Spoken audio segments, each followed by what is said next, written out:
দক্ষিণ দিনাজপুরের জেলার কুশমন্ডি ব্লকের দেউলে বাঁশের সাঁকোয় ঝুঁকিপূর্ণ যাতায়াতের ছবি দেখাবো এবার। বর্ষার আগে অনেকবার প্রশাসনের সমস্ত স্তরে গ্রামবাসীরা একত্রিতভাবে জানিয়েছেন ভাঙা বাঁশের সেতুকে অন্তত যাতায়াতের উপযুক্ত করে দেওয়ার জন্য, কিন্তু কেউ কোনো কথা রাখেনি। অভিযোগ, যে কারণে নিজেরাই চাঁদা তুলে এবার যাতায়াতের যোগ্য করে তুলেছেন বাঁশের সাঁকোটিকে। সেতু না হলে ভোট বয়কটের হুঁশিয়ারি গ্রামবাসীদের। দেখুন কি পরিস্থিতি।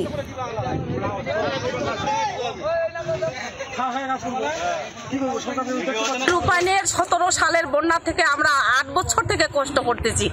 যাতায়াতের সুরাত আমাদের ভালো মতো হচ্ছে না। এই যে এখান থেকে আমরা রুগী নিয়ে যাব কুশমন্ডি হাসপাতালে, তাও নিয়ে যেতে পারতেছি না। ডেলিভারি বা অনেক কিছু আমাদের এখানে সমস্যা হচ্ছে, আমাদের যাওয়ার অসুবিধা হচ্ছে।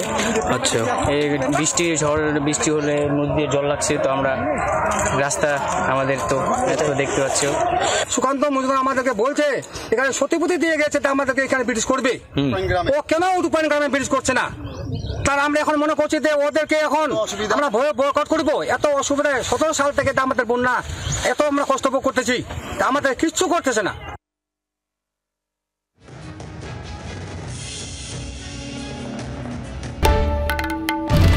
বাংলার আওয়াজ, বাঙালির আবেগ, জি 24 ঘন্টা।